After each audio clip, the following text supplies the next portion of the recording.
안녕하세요, 여러분. 처음 인사드려요. 저는 서울 사는 29의 20대 여자이고요. 6살 연상의 남편이랑 3년 정도 교제를 하다가 작년에 결혼을 했습니다. 직업은 둘 다 보통의 월급쟁이 직장인이고요.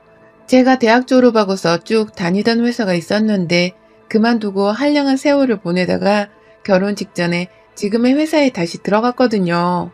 제 취업에 성공한 회사이기도 했고 또 요즘은 혼자 버는 걸로는 여유 있게 살기가 힘들다고 하니까 절대로 직장을 그만두고 싶지가 않았어요. 그래서 악착같이 결혼하고 나서도 버티며 살아남으려 했습니다. 그런데 결혼하고 나서 얼마 지나지 않아 임신이 빨리 되어버리게 되면서 저는 더 이상 홀몸이 아니게 되었답니다. 요즘 또래의 친구들에 비해서는 이른 나이에 결혼을 한 거고 그래서 적당한 나이에 임신을 한 것처럼 보이지만 저 스스로에겐 너무나 빨리 찾아온 아이였어요. 회사 생활에 지장을 주는 임신이었기 때문입니다. 재취업을 한 지 얼마 되지 않은 초짜 20대 사원이나 다름이 없는데 회사를 다니다가 바로 결혼도 하고 임신까지 해버리니 저는 완전히 진상의 사원이더라고요. 누가 봐도 말이죠.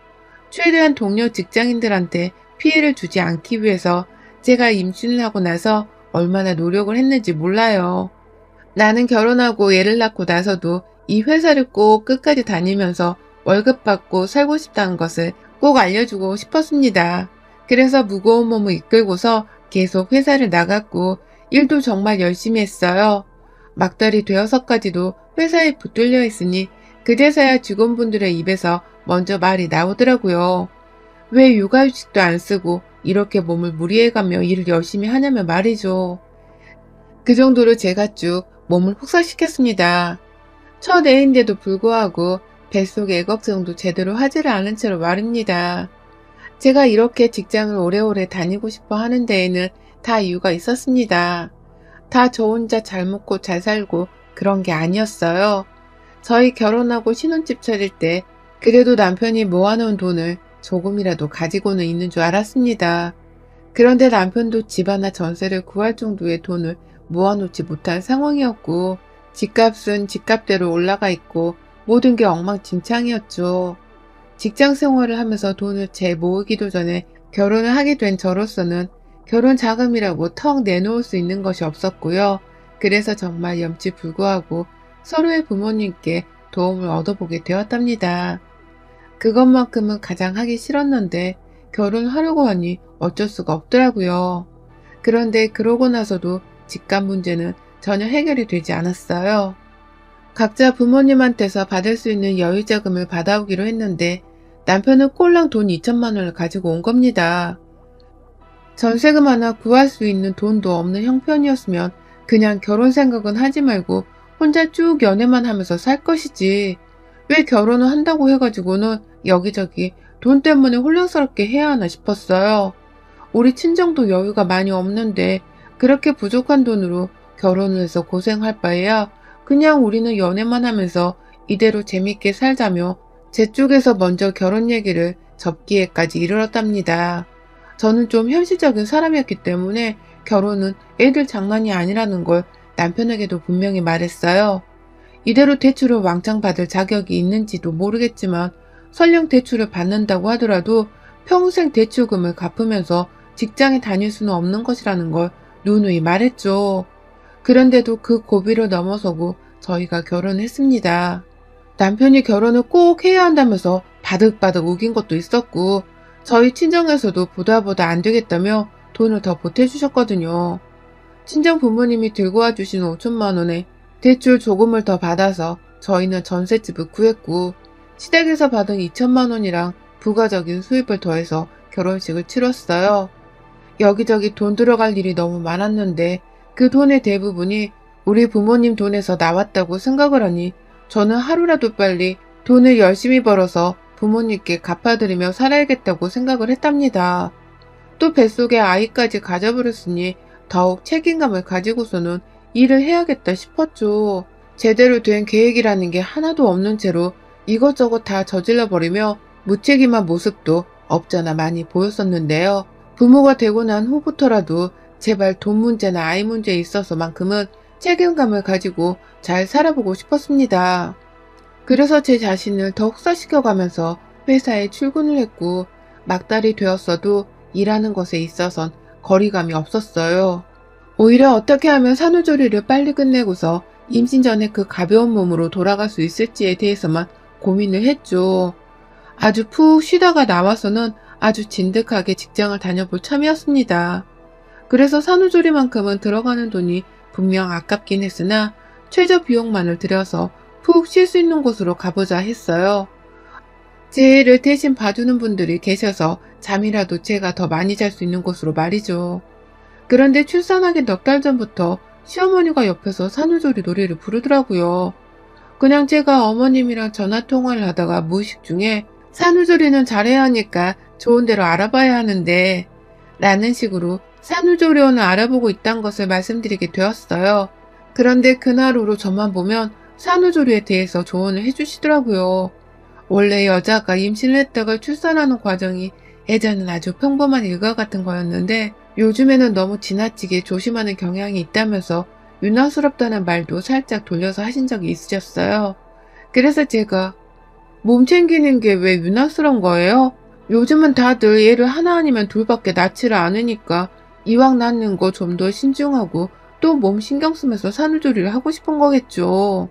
라면서 대책도 없이 그냥 제 생각을 말씀드렸어요. 이런 논쟁을 시어머니랑 하게 되리라고는 상상을 못했기 때문에 제 완전한 생각도 아니었고 이런 생각을 굳이 해본 적도 없었지만 둘러둘러 말씀을 드렸죠. 빨리 복직을 해서 돈을 벌어야 한다는 말씀도 드리고 싶었으나 저희 친정 부모님이 돈을 더 많이 빌려주신 것에 대해서 자존심이 상했다는 말을 남편을 통해 들은 적이 있었기 때문에 그 말은 쏙 빼놓고 말입니다. 하지만 어머님은 제 말에 동의를 하면서도 점점 더 자주 산후조리에 대해서 말씀해주고 그게 다 필요 없는 것이라는 걸 아주 설교하듯이 해댔어요. 처음엔 그게 다 유난스러운 짓이라고 말씀을 하시더니만 제가 몇 번 그렇지 않다고 맞받아치고 또 공감을 못하는 모습을 보이고 나니 설득을 하기 시작하더라고요. 산후조리에 쓰이는 돈이 많이 든다던데 그 돈으로 차라리 자기가 더 나은 산후조리를 해주겠다고 말입니다. 자기가 저희 남편의 도련님까지 아들 둘 낳으면서 산후조리를 제대로 해서는 지금 건강하게 살고 있지 않냐고 하면서 시어머니라고 불편해만 하지 말고 오히려 엄마가 해주는 따신 집밥을 먹으면서 네 집에서 편히 쉴 수 있다는 걸 장점으로 생각을 하라고 하셨어요. 푹 잠을 자고 싶은 거라면 병원보다는 더 편하게 지낼 수 있는 집이 최고라고 하면서 말이죠. 아이는 당연히 자신이 처음부터 끝까지 다 돌봐주면서 옆에서 보조를 해줄 테니 절대로 신생아 육아에 대해서 걱정을 할 필요가 없다고도 하셨고요. 그러니 저도 순간 솔깃하더라고요.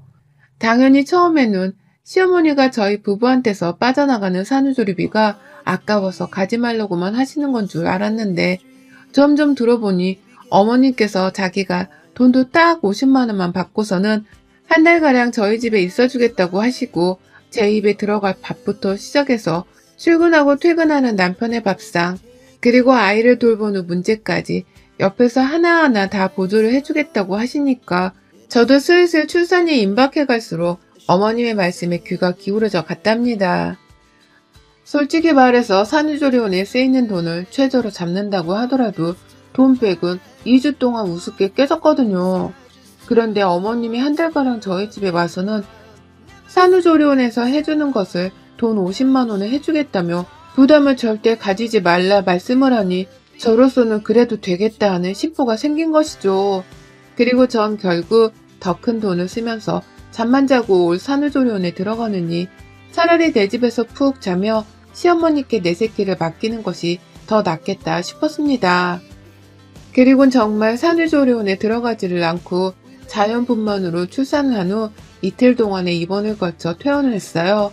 집으로 말입니다. 그리고는 정말 마음 독하게 먹고서는 시어머니시라고 할지라도 내 몸부터 챙기며 빨리 회복을 하고자 했죠. 산육기 기간인 출산 후 6주 동안은 합병증이 생길 가능성도 있다고 하니 정말 잠 푹 자고 잘 먹으면서 출근을 하기에 최상의 조건을 만드는 것에만 집중을 하고자 했어요. 그런데 집에 돌아온 첫날부터 그 계획은 와르르 무너져 내렸습니다. 퇴원을 하고 집에 왔는데 집안에 시어머니가 안 계시더라고요. 그러더니만 실제로 어머니께서는 그로부터 이틀 뒤에야 저희 집을 찾아오셨어요. 저 출산한 후에 자기 약속 있는 걸 깜빡한 바람에 바로 올 수가 없었다는 뻔한 거짓말을 하시면서 빈손으로 들어오더라고요. 그 바람에 저 집에 가면 뜨신 미역국을 바로 먹을 줄 알았는데 아무것도 못 먹고서는 결국 남편에게 SOS를 쳤고요. 남편이 해온 애매한 미역국을 먹으면서 제 아이까지 직접 돌봤습니다. 시어머니를 믿고서 산후조리원에 가질 않았는데 이건 뭐 시어머니한테 사기를 당한 것과 마찬가지인 기분이었어요. 그 이틀 동안 저는 남편 미역국을 받아먹으며 살아나려 하던 입맛이 뚝 떨어졌고 남편이 출근한 동안에 저는 혼자서 애를 보느라 정말 누워있는 건 그림의 떡이었어요. 그러다 어머님이 오셨는데 빈손으로 찾아와서는 미역국 해놨네? 그럴 줄 알았다.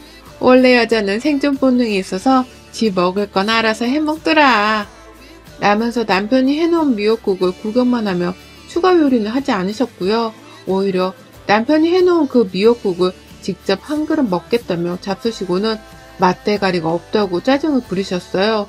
그래서 제가 그거 남편이 해준 거예요. 어머님이 집에 안 오시는 바람에 라면서 떽떽거리면서 말씀을 드리니 어머님이 멋쩍어 하면서 말씀하시더라고요. 그래, 남자가 밖에서 돈 벌다 보면 요리는 못할 수 있는 거지. 어쩐지 맛이 좀 모자르다니. 그래도 우리 아들 기특하네. 마누라 준다고 미역국도 다 만들고. 라고 말입니다. 도무지 요리를 하겠다는 모습이 전혀 보이지도 않았고 준비를 하지도 않는 어머님의 모습에 상당히 당혹스러웠어요. 그럼에도 불구하고 우리 집에 왔다는 것 자체가 산후조리를 도와주려 오신 것일 테니 저는 일을 맡기고자 했습니다. 좀 자야겠으니 애를 돌봐달라 하면서 말이죠. 그런데 어머님 본인이 주무시더라고요. 방 안에서 아이한테 모유수유를 하고서는 애를 좀 봐달라고 하면서 어머님을 부르는데 아무리 부르고 또 불러도 반응이 없으신 거예요.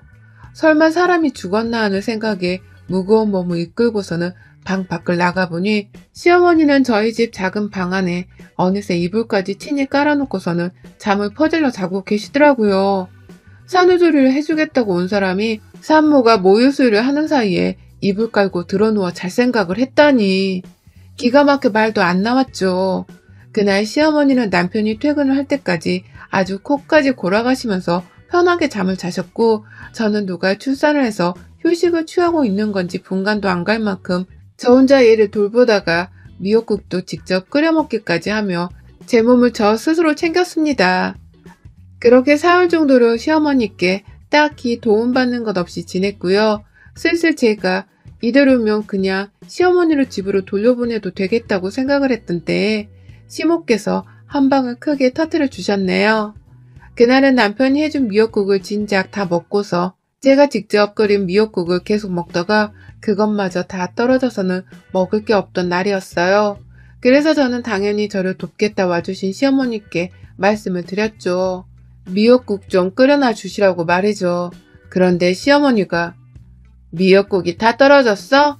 그거 하나 좀 불려놓기라도 하지. 라면서 심드렁하게 불만스러운 대답을 하더니만 알겠다 라고 하시더라고요. 그러니 저는 대답을 듣고서 다시 방 안으로 들어가 아이를 좀 보다가 쓱 침대에 누웠습니다. 불만 가득한 시모 표정이 열받아 죽겠고 저럴 거면 왜 자기가 산후조리를 잘 해주겠다는 거짓말을 해서는 우리 집에 온 걸까 싶어서 사기를 당했다는 생각에 기분이 더럽기도 했어요. 누워서도 계속 시어머니를 향한 불만 때문에 기분이 꽁해져서는 마음이 심란했고 애 걱정을 뒤로 한 채 제 몸부터 잘 챙겼어야 했음에도 불구하고 전 애 걱정을 계속하면서 산후조리가 제대로 되어가고 있지 않음에 걱정이 한가득이었죠. 이러다가 출근하는 날에 계속해서 몸을 끙끙 앓아가며 출근을 하는 게 아닌가 싶기도 하고 말입니다.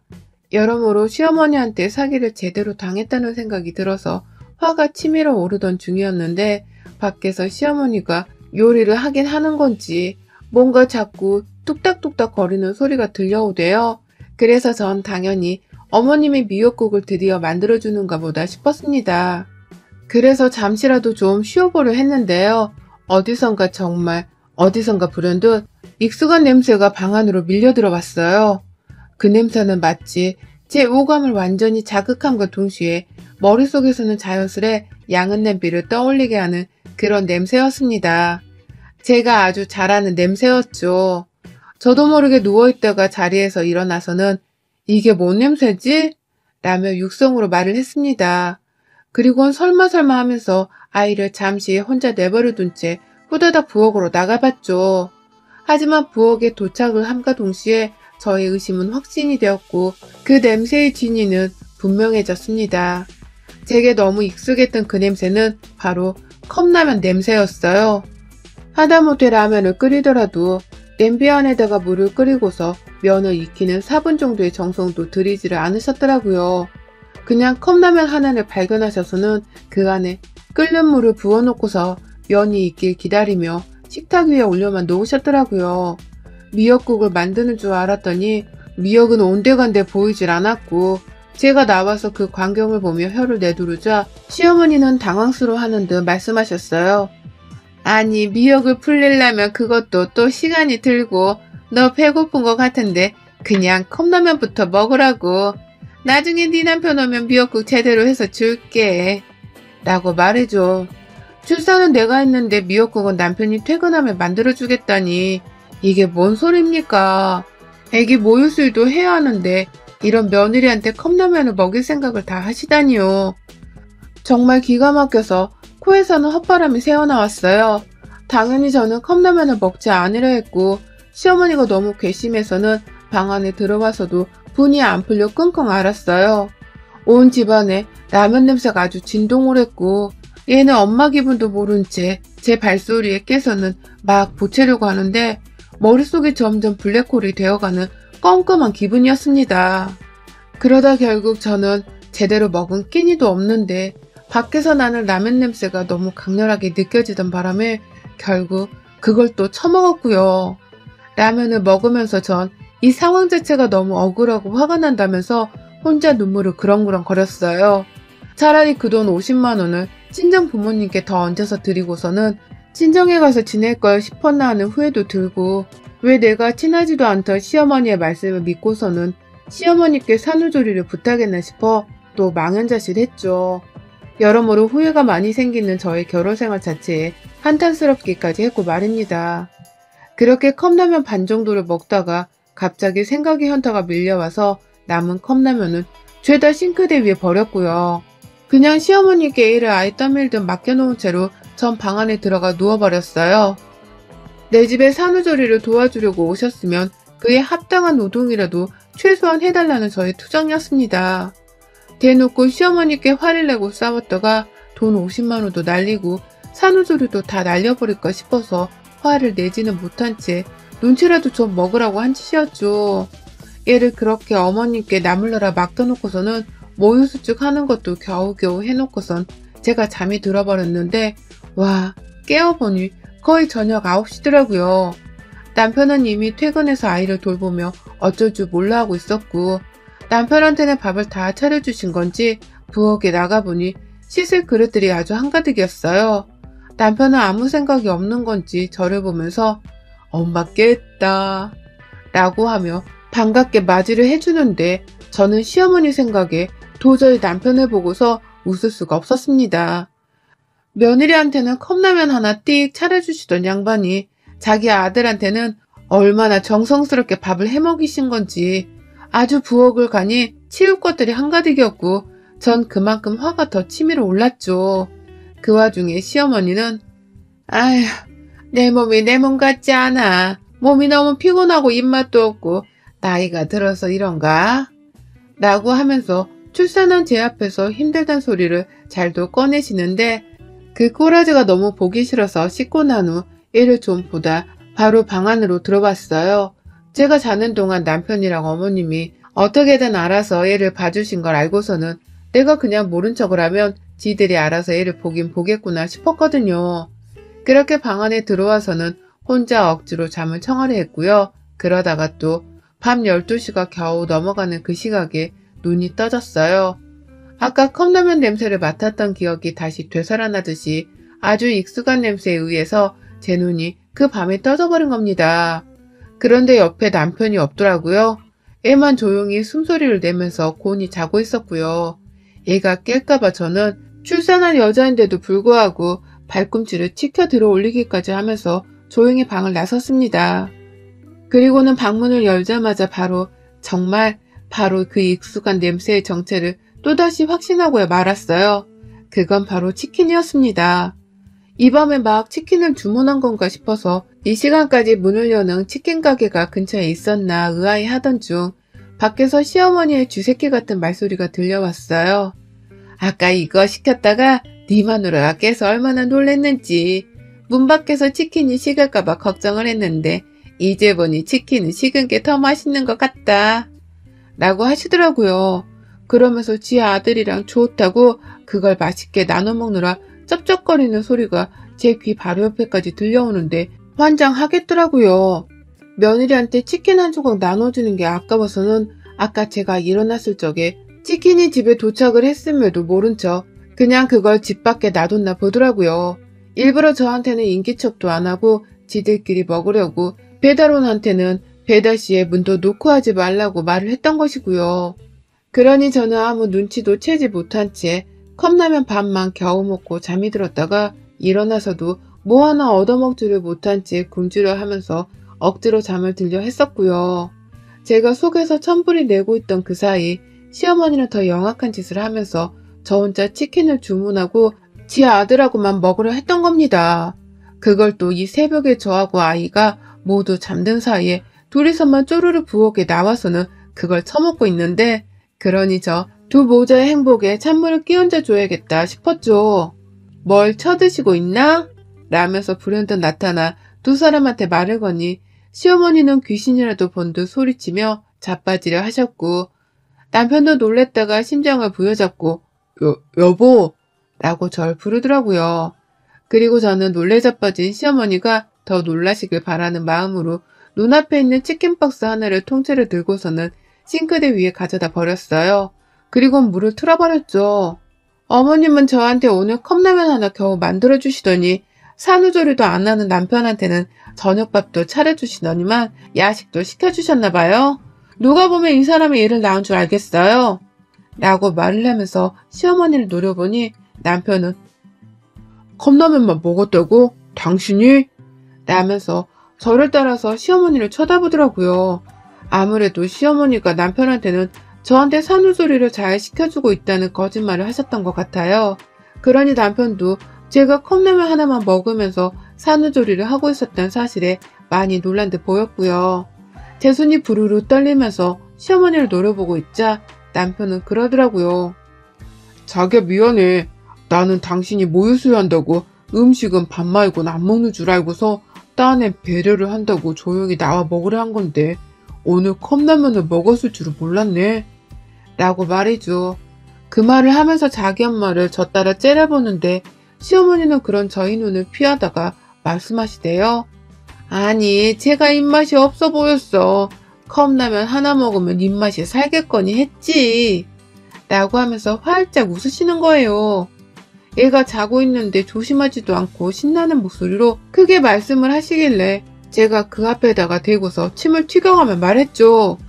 목소리 안 낮춰요? 산후조리 돕겠다고 온 거 맞아요? 이럴 거면 돈 50만 원 도로 물리고 집으로 당장 돌아가세요. 어머님 없이 저 혼자 제 몸 챙겨가면서 산후조리를 해왔는데 남은 한 주 동안은 못 할 줄 아세요? 지금이라도 당장 가세요. 나가시라고요. 라고 하면서 남편 앞에서 서름이 폭발해서는 뭐 저런 시어머니가 다 있냐면서 천하의 나쁜 년이 따로 없네 라며 가슴을 쳐댔어요. 빨리 몸조리하고서 회사 가서 돈을 벌어와야 우리 부모님한테 빌린 돈도 갚고 내 새끼도 잘 키울 텐데 도와주지는 못할 망정 내 몸과 정신을 더 피폐하게 만드는 악마라며 시어머니를 향해서 정말 입에 담지 못할 악담들을 막 뱉어냈어요. 마음 같아선 욕을 확 짓거려주고 싶었는데 차마 욕을 할 수는 없었고요. 그냥 욕만 안 섞었을 뿐 시어머니를 비난하는 말이란 말은 다 담아내선 시어머니를 욕보였죠. 이 정도 욕을 먹었으면 이제 제발 당신 집으로 꺼지시라 하면서 말이죠. 그러자 시어머니는 저를 따라 흥분을 해서는 며느리가 버르장머리가 없다 하면서 본질과는 다르게 제 말투를 가지고서 트집을 또 잡으셨고요. 돈 50만 원을 못 돌려준다는 말을 하면서 더럽고 치사해서 나 갈래 라면서 짐을 싸는 흉내를 내시더라고요. 누군가는 자신을 잡아주겠거니 싶었는지 짐가방 하나 싸는 데에도 아주 세우라 내오라 하더라고요. 그 와중에 애가 잠에서 깨버렸는지 울어버린 바람에 제가 남편을 등 떠밀듯 안방으로 밀어 넣었고요. 저하고 시어머니만 남아있던 그 자리에서 저는 시어머니 가방을 대신 싸드렸습니다. 안 가려고 잔머리 굴리는 거 내가 모를 줄 알아요? 그 돈 50만 원 더럽고 치사해서 안 받으려니 그 50만 원에 우리 인연은 여기서 완전 끝내버리자고요. 50만 원 받고 앞으로 며느리 없다 생각하고 사세요. 라고 하면서 시어머니 짐가방에 억지로 옷가지를 바리바리 싸집어 넣고서는 그 가방을 들고 현관문을 열었어요. 그리곤 현관복도에 그 가방을 던져버리니 시어머니는 불현듯 가방을 잡겠다고 집 밖으로 나가셨고 저는 그 길로 현관문을 닫고선 잠금장치까지 추가로 닫아버렸습니다. 시어머니가 비밀번호를 누르고서 집에 들어오지 못하도록 말이죠. 집에 가라니까요? 뭐 더 괴롭힐 게 있다고 우리 집에 있겠다는 건데요? 집에 가시라고! 라면서 더는 소란 피우지 말고 가라며 문을 쾅쾅거리며 겁을 주니 어머님도 그 새벽에 어쩔 수가 없는 건지 소란은 더 못 피우더라고요. 그리고는 남편 핸드폰으로 막 전화를 하는데 제가 보란듯이 남편 핸드폰을 꺼버렸습니다. 그리고는 현관 밖에서 시어머니 들으라는 식으로 소리를 쳤죠. 마누라 산후조리도 괴롭힌 양반한테 어머님 대접해주길 바란다면 당신도 사람 아닌 거지. 지 새끼한테 모유수유를 하고 있는 마누라한테 컵라면이나 먹이고 미역국 한 번을 안 끓여주신 시어머니신데 내가 어른 대접해드리길 바란다면 당신도 똑같은 놈인 거야. 똑같이 쓰레기 되기 싫으면 당신 엄마가 그냥 알아서 집으로 꺼지시도록 가만히 있어. 아님 나 당장이라도 이 집 전세 빼고 내 친정 갈 거니까 당신도 당신 집으로 쫓겨나 각오를 하던가. 라고 말이죠. 그러니 남편도 처음엔 시어머니 걱정을 하는가 싶더니 슬슬 제 눈치를 보면서 한마디 하더라고요. 그냥 빨리가 엄마. 라고 말이죠. 그리고는 자기가 카카오 택시라도 불러드리면 안 되냐고 부탁을 하길래 그러라고 했습니다. 그리고 그날 시어머니는 아들이 불러준 카카오 택시를 타고서는 요요히 시댁으로 돌아가셨어요. 더 말도 못 붙이고서는 이대로 며느리랑 영영 쌩까고 살게 될까 싶어 불안하셨는지 더 소란을 안 피우고 집으로 가셨더라고요. 그리곤 다음날에 자신이 잘못했다며 다신 산후조리를 제대로 도와주겠다고 연락을 해오시는데 다 필요 없다고 쐐기를 박아버렸어요. 당신 같은 사람은 얼굴을 안 보이는 게 산후조리를 도와주고 아들 부부의 행복을 빌어주는 방법이라고 하면서 분노에 차서는 시어머니를 매몰차게 밀어냈습니다. 곧 출근을 해야 하는 저는 이제라도 산후조리를 잘 해야 한다는 긴박감이 들어선 친정엄마한테 또 도움을 요청하고서는 엄마가 끓여주신 미역국만 내내 먹으면서 거의 좀비처럼 누워만 있었고요. 남편은 그 옆에서 저희 엄마 눈치에 제 눈치를 보고 사느라 아주 공기가 단단히 잡혀있는 중이랍니다. 산후조리 해준다고 집에 와선 컵라면 하나를 끓여준 걸로도 모자라 남편만 쏙 불러선 야식까지 쳐드시려 하신 우리 어머님. 당신의 영악함은 정말 인정합니다만 그 영악함으로 평생 큰 며느리를 잃게 되실 거라는 건 전혀 예상을 못하셨던 것 같습니다. 안타까워 어쩌면 좋아요. 여러분의 생각은 댓글로 남겨주세요. 오늘도 시청해주셔서 정말 감사합니다.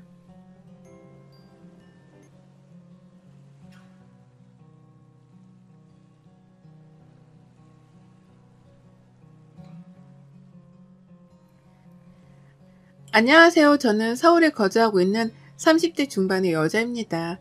바로 전날 일어난 어처구니 없는 일 때문에 이렇게 사연을 적어보내게 되었어요. 퇴근하면 허리 아프고 손 아프다며 컴퓨터 앞에는 앉지도 않는 저인데 하루 종일 벌어졌던 일들의 후유증을 얼른 털어버리고자 이렇게 노트북을 켰습니다. 다소 두서가 없더라도 양해 부탁드리며 바로 사연을 시작해 보겠습니다. 제가 결혼하고 후회를 참 많이 하면서 살았어요. 그리 잘한 결혼이라고는 못하겠고 여전히 힘든 게 많은지라 시간만 되돌릴 수 있다면 결혼하기 직전으로 돌아가고 싶다는 생각을 많이 하고 산답니다. 그때로 돌아가게 된다면 결혼을 접고 혼자 도망치겠다는 결심도 수두룩하게 해봤고요. 남편이랑은 소개팅을 해서 결혼까지 가게 되었지만 형식적인 만남으로 성사된 인연이라 그런지 그리 뜨거운 사랑도 못 해봤습니다. 각자 홍기가 찼다고 생각할 때쯤 만나 결혼도 조금 서두른 감이 없잖아 있었고요. 결혼해서 살다 보니 욱하는 성격이라는 것도 처음 알았고, 그래서 자기 성질을 못 이겨 화를 잘 내다가 뒤돌아서며 까마득히 잊어버리는 개 같은 성격이라는 것도 뒤늦게 알았답니다. 이런 성격인 줄 알았더라면 결혼을 분명 하지 않았을 텐데, 연애하던 그 짧은 시절에는 사람이 상대에게 좋은 모습만 보여주려 하잖아요. 저희 남편도 그랬더라고요. 작정하고 좋은 모습만 보여주려 하는 사람한테 제가 미리 알아챌 수 있는 건 없었답니다. 그렇게 마음고생을 참 여러 번 했고, 그로 인해 결혼 생활이 이제 막 3년차를 넘어섰는데 벌써 수십 년을 산 기분이에요. 그런데 저에게는 이런 남편보다도 미워 죽겠는 한 사람이 있습니다. 그 상대는 바로 제 시어머니시죠. 저는 지금도 제 친구들이나 친정 부모님 앞에 서면 제 시어머니가 싫다고 말을 합니다. 그렇게 말이라도 해야 제 속에 쌓인 울분이 조금은 풀리거든요. 어머님하고의 일화는 정말 많아서 뭐부터 적어야 할지 모르겠네요. 같이 산 건 분명 남편인데 정작 제가 옆에 끼고 모시고 산 사람은 시어머니라고 해도 과언이 아니었거든요. 저희 어머님은 저랑은 다르게 사는 분이셨습니다. 시아버지랑 사이도 굉장히 좋으셨고 평상시에 며느리 아들이 보는 앞에서 애정 표현도 자주자주 하시는 분이셨죠. 제 눈에는 그냥 나랑은 다른 결혼 생활하는 부러운 사람이었달까요? 부러우니까 자꾸 시선도 가고 뭔가 배울 게 있지 않을까 싶어서 다가가고 싶어지게 되더라고요. 다른 사람도 아닌 시어머니셨기 때문에 이런 감정은 더욱 쉽게 들었던 듯 합니다. 하지만 어머님의 입장은 저와 좀 반대되는 입장이었어요. 다가오는 저를 마냥 부담스러워 하셨달까요? 그냥 부담스러워만 하셨더라면 제가 알아서 선을 긋고 행동을 조심했을 텐데, 어머님은 부담스러운 걸 넘어서서 싫어하는 티까지 아주 팍팍 내셨습니다. 시아버지랑 남편 앞에서는 참 사랑받는 아내이자 어머니인 것 같더니만 피 한 방울 안 섞인 며느리 앞에서는 기분 내키는 대로 행동하는 안한무인한 분이셨죠. 게다가 저는 차가운 어머님의 모습만 배워왔고요. 며느리의 뭐가 그리 마음에 들지 않았는지 어머님은 늘 뾰루통하다 못해 심술 맞기도 하셨습니다. 다 같이 거실에 앉아 오순도순 얘기를 나누려다 싶다가도 그게 마음에 안 드셨는지 저를 콕 집어서는 물을 가져다 달라고 하거나 과일을 깎아달라고 심부름을 시키셨어요. 그러면 저는 자연스럽게 거실에서 나와 혼자 부엌으로 들어가 있곤 했고요. 남편한테 여동생이 있고 아가씨하고는 제가 사이가 좋아서 아가씨까지 집에 있으면 어찌저찌 다 같이 대화할 자리가 만들어지곤 했는데요. 아가씨도 결혼한 사람이다 보니 자기 시댁을 챙기느라 친정에 자주 모이지 못하셨어요. 그러니 저는 절 챙겨주는 사람이 따로 없어서 겉돌 수밖에 없었습니다. 하지만 이게 그리 큰 문제가 되진 않았어요. 저도 똑같이 저희 친정에 가면 남편을 나몰라라 했거든요. 저한테 신경 안 써주고 뻘쭘히 혼자 있게 했던 것처럼 저도 그냥 남편을 신경 쓰지 않았습니다. 그러면 남편은 제게 미안한 게 있긴 했는지 저한테 따로 신경질을 부리기보다는 한편에서 조용히 가만히 있곤 했죠. 한마디로 부부가 아니라 이미 원수가 된 사이나 다름이 없었답니다. 한 번은 이런 생각도 해봤어요. 그런 저희 사이를 시어머니가 눈치챈 게 아닌가 하고 말이죠. 아들이 사랑하지 않는 여자니까 잘해줄 필요가 없다고 생각을 해서 제게 쌀쌀맞게 구는 게 아닌가 싶었습니다.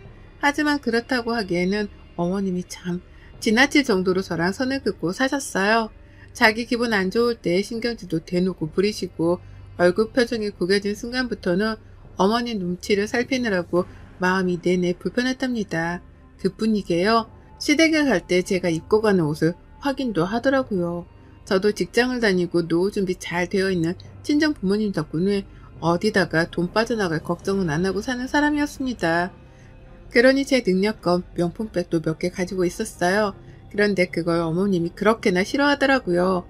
남편이 이 가방들을 사주면서 보태준 돈은 1원도 없는데 제가 마치 남편의 돈을 뜯어내서 명품 가방을 산 것 마냥 눈치를 주셨답니다. 남편 등골 빼서 샀냐는 말까지 들었다니까요. 예뻐 보이고 싶고 단정해 보이고 싶어서 출근하는 길 그대로 복장을 갖춰 입고 간 것뿐이었는데 남편 등골 빼먹을 여자 소리까지 듣고 저 진짜 그 순간 법원으로 뛰쳐들어가고 싶었습니다. 당장이라도 이혼에 합의를 하겠다고 선전포고를 하기 위해 말입니다.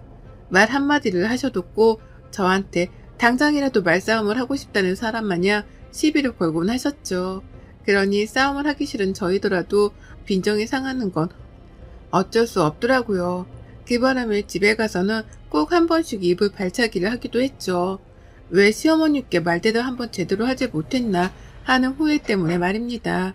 이미 결혼 전부터 기가 눌려서는 이런 찬밥 대접을 받는 것이 못내 아쉽고 후회가 되어 늘 속이 상했네요. 그러다 바로 어제 사건이 터졌습니다. 정확한 시작은 어제가 아니라 그제였죠.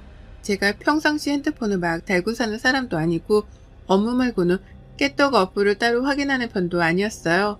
그런데 친정 엄마랑 잠깐 연락을 주고받는 도중 이게 갑자기 먹통이더라고요. 어플이 말입니다. 저 같은 경우에는 접속이 되긴 되었는데 문자가 보내지질 않는다거나 어느 순간부터는 갑자기 접속 자체도 먹통이 되더라고요. 잠깐 불편했고 이게 뭔 일인가 싶었어요. 처음에는 깨똑 어플이 아니라 제 핸드폰이 잘못된 줄 알고 핸드폰 전원을 껐다가 켜보기도 하고 어플 업데이트를 해야 되나 싶어서 검색도 하고 별별 짓을 다 했습니다. 그러다 깨똑 자체가 먹통이란 걸 알게 되었고 그 순간부터는 아무것도 하지 않았어요. 굳이 내 핸드폰의 먹통 때문이 아니라면 걱정할 일도 아니었고 깨똑이 당장 필요한 게 아니었으니 신경을 안 쓴 거죠.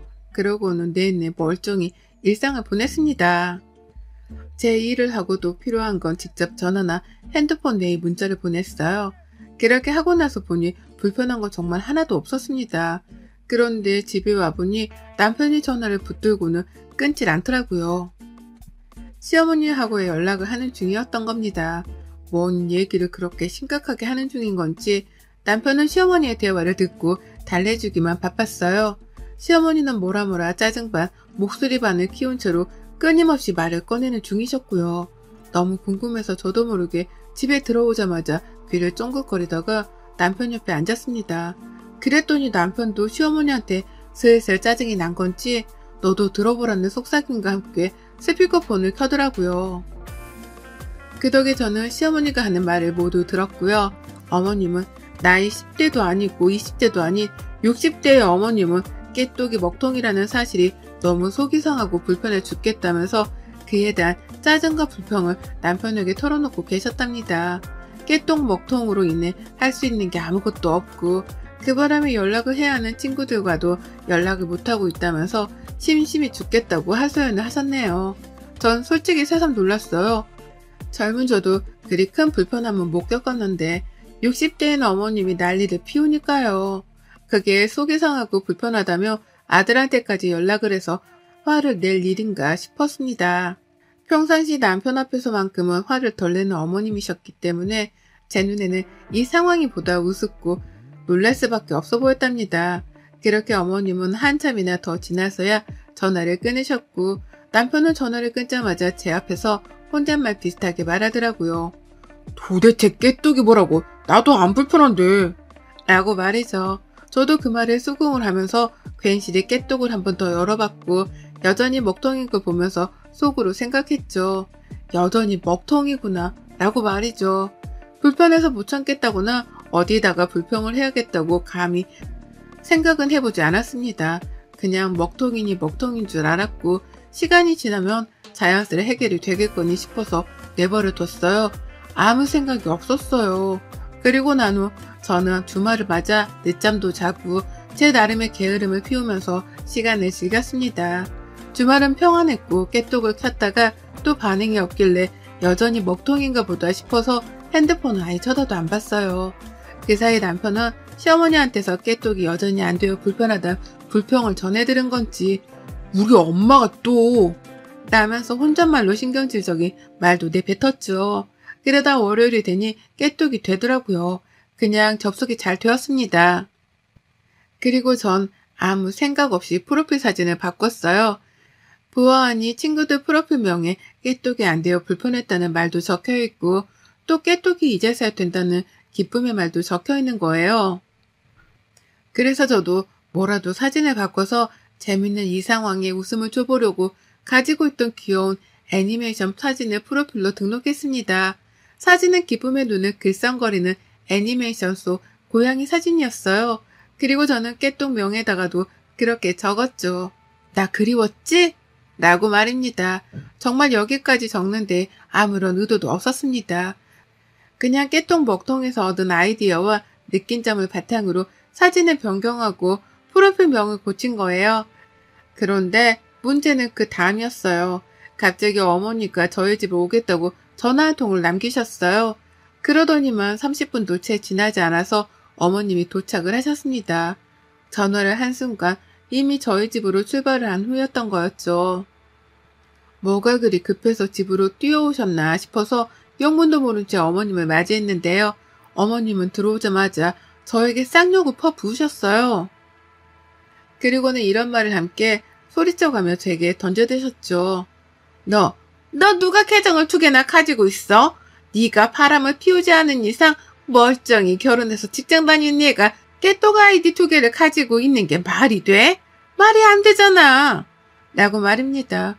듣자마자 당황해서 이해도 못하고 있는 제게 시어머니는 당장이라도 머리채를 잡을 것처럼 들이미셨고 하도 소리를 지른 바람에 남편까지 말리는 상황이 만들어졌어요. 웃지 못할 상황이었습니다. 깨똑 아이디 2개라는 소리도 이해가 안 가는데 저를 쥐 잡아먹을 듯 덤비시는 것도 이해가 안 갔죠. 그리고 무엇보다 바람이라니요? 출퇴근했다 집에서 남편 옆에만 있는 지루하디 따분한 삶을 사는 저인데 바람이라니요. 그래서 저도 욱한 나머지 시어머니께 소리를 냈다 질렀죠. 바람이라니요? 어머님 정신 나가셨어요? 제가 뭘 했다고 갑자기 집으로 쳐들어와서 바람이래요? 제가 뭘 했길래 엄한 사람을 이렇게 잡는 거예요? 라고요. 솔직한 말로 씩씩대며 욕도 쏟아져 나올 뻔했고 눈깔은 이미 뒤집혀 있었습니다. 억울한데 화도 나서 감정 주체가 잘 안 되었고 그래서 시어머니한테는 멀쩡한 눈빛으로 바라볼 수도 없었어요. 계속해서 째려보며 저도 씩씩댄 거죠. 그러자 시어머니는 저의 태도가 불순하다고 여기신 건지 더욱 큰 소리로 떠들더라고요. 말도 안 되는 막말을 너무나 당당하게 내뱉기 시작하신 거예요. 네가 바람을 피운 거잖아. 그러니까 깨똑 프로필 2개가 있는 거지. 그게 아니면 갑자기 깨똑 프로필 사진이 왜 바뀌어? 나 그리웠냐는 깨똑명이 뭐야. 순 바람 피우는 것들이나 그런 짓을 한다고 내가 모를 줄 알아? 라고요. 와, 시어머니 말씀은 그거였습니다.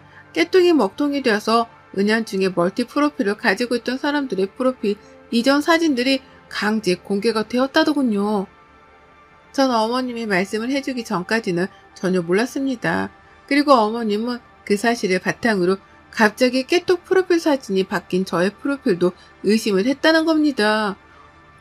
제가 시어머니랑 가족들 몰래 가지고 있던 또 다른 프로필이 강제 공개가 된 줄 알고는 앱에 대해서 뭣도 모르는 분이 무조건적으로 저의 멀티 프로필을 의심한 거예요.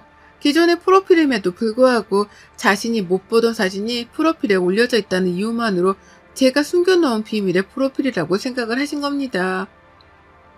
그래서 저는 말이 안 통해 혈압이 오른다며 고래고래 혼자 소리를 질렀고 남편은 남편대로 살짝 의심은 했던지 제 카톡을 자세히 살펴보다가 아니야, 여기에 이전에 올렸던 사진들 그대로 있잖아.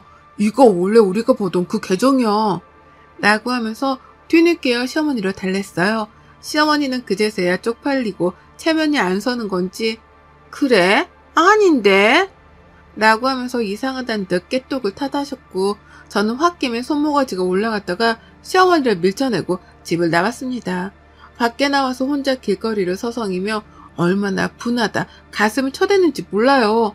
아유, 진짜 생각할수록 열불나고 짜증나는 게 수습이 안 되더라고요. 잘해준 것 하나 없는 시모가 다른 것도 아닌 불륜을 의심해서 나를 욕보였던 생각하니 피가 거꾸로 쏟았습니다. 그러는 와중에 시어머니한테 어떻게 복수를 할지 골머리를 앓고 있는데 세상에 어머님이 지발로 쥐덫에 걸리셨더라고요. 쪽팔리고 며느리 볼낯이 없었는지 어머님은 제가 집을 나오고 얼마 지나지 않아 바로 저희 집을 나오셨어요. 제가 길목을 서성이고 있는데 저 멀리서 어머님이 집을 나서는 모습이 보이더라고요. 그래서 바로 뒤를 따라갔습니다. 그냥 길거리에서 싸울 작정으로 아무 생각 없이 어머님 뒤를 쫓았어요. 근데 저 멀리서 시어머니를 맞이하는 한 남성이 있었습니다. 어머님을 아주 자연스럽게 부르더니 아주 당당하게 길 한복판에서 껴안으시더라고요. 너무 놀라 길 한가운데서 멈칫했고 가까이 가보니 시아버지가 아닌 다른 남성이란 걸 알아차렸습니다.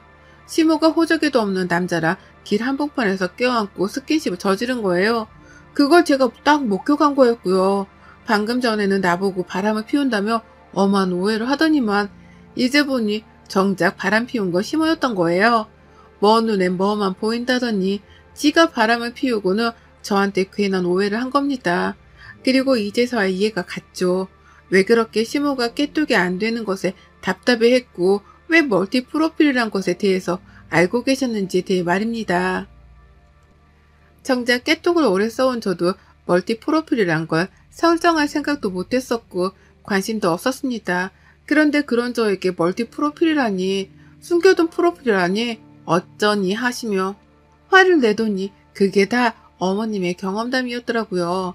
어머님은 제가 자신처럼 바람이라도 피워서 남편 몰래 숨겨놓은 멀티 프로필을 가지고 있는 줄로 오해를 하고는 집으로 뛰어오셨던 겁니다. 그리고는 엄마 며느리를 잡다가 아닌 걸 알고는 주랭랑을 내뺀 거죠. 하필 그 길에 불륜남이랑 즐기다 저한테 딱 걸려버렸고요. 저는 그 자리에서 동영상이며 사진이며 있는 대로 촬영을 했고 시어머니께로 뛰쳐갔습니다. 뒤에서부터 먼 눈에 뭐만 보인다고 라면서 소리를 지르고 뛰어가니 어머님은 귀신이라도 본도 기함을 치며 니언남이랑 놀래 자빠지려 하더라고요. 저를 보자마자 바로 잡고 있던 손도 떼어내기까지 하시며 말이죠. 하지만 저는 사진이며 영상이며 다 찍어놨고 이걸 당장 시아버지랑 남편한테 전송할 거라며 길 한복판에서 시어머니를 향해 소리쳤습니다. 결혼 후 내내 결혼을 후회했는데요. 그 순간 처음으로 결혼하길 잘했다 싶었어요. 이 순간을 위해서 그가 내가 그렇게 참고 산 거였구나 싶었거든요. 그 정도로 속이 후련하고 통쾌했습니다. 그래서 더 빡빡 우겨가며 시아버지께 고자질을 하겠다 나섰고요. 시어머니는 망설이지도 않고 그 자리에서 제게 비셨어요. 자기 인생을 한 번만 구제해달라고. 이제 다 살고 나이 들어 잠깐 실수한 건데 제발 한 번만 봐달라고 말이죠. 지금껏 쌓아온 가정이 무너지는 걸 원치 않는다면서 길 한복판인데도 불구하고 저를 붙잡은 채로 막 빌더라고요. 그간 그렇게 저랑 담쌓고 지내려 하고 괴롭히려 눈치를 주시던 분이 말이죠. 그리고 전 시아버지랑 남편에게 그 누구에게도 이 사실에 대해서 말하지 않기로 했답니다. 말할 이유가 없었으니까요. 이 사실을 시어머니와 단 둘이서만 간직한 채 시어머니의 약점을 이참에 제대로 잡고 살기로 했어요. 그냥 약점도 아닌 불륜을 한다는 엄청난 약점을 제가 잡고 있는 이상 시어머니는 절대로 저를 괴롭히지 못하실 거라는 걸 제가 잘 알았으니까요. 어머님도 그걸 증명하듯이 너무나 후회스럽고 쪽이 팔린다는 표정으로 비참하게 제게 매달렸답니다. 집으로 돌아가는 길에 저를 바래다 주면서 옆에서 애원하셨어요. 집으로 들어가는 그 마지막 순간까지 제게 매달리며 아무 말 하지 말아달라 비섰답니다. 아무리 부부 사이여도 비밀이 있는 거니까 아들한테도 절대적으로 비밀로 해달라고 말이죠. 그러면서 용돈으로 쓰라고 돈까지 주는데 이런 시어머니의 모습이 처음인지라 저도 얼떨떨했습니다. 돈은 입 다물라는 대가로 주는 거니까 거절하지 않고 있는 그대로 다 받았고요. 더 달라고 하려는 걸 겨우 꾹 참았습니다.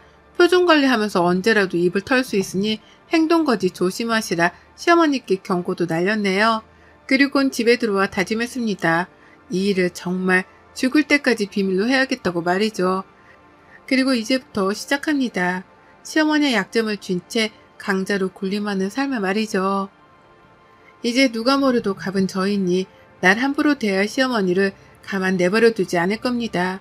불륜 사실을 고할까 벌벌 기며 살 시어머니를 눈앞에 내리깔고 두고 본 채로 저 하고 싶은 대로 편하게 살 거예요. 더 이상 심어놓지를 보지 않으면서 말이죠. 깨톡 먹통으로 순식간에 갑과 을이 뒤바뀌어버린 고부관계가 되었다니 지금 당장 깨톡 본사에 감사의 기부금이라도 넣고 싶은 기분이랍니다. 이 자리를 빌어 환호와 승리의 비명을 한 번 더 질러봅니다. 아싸! 여러분의 생각은 댓글로 남겨주세요. 오늘도 시청해 주셔서 정말 감사합니다.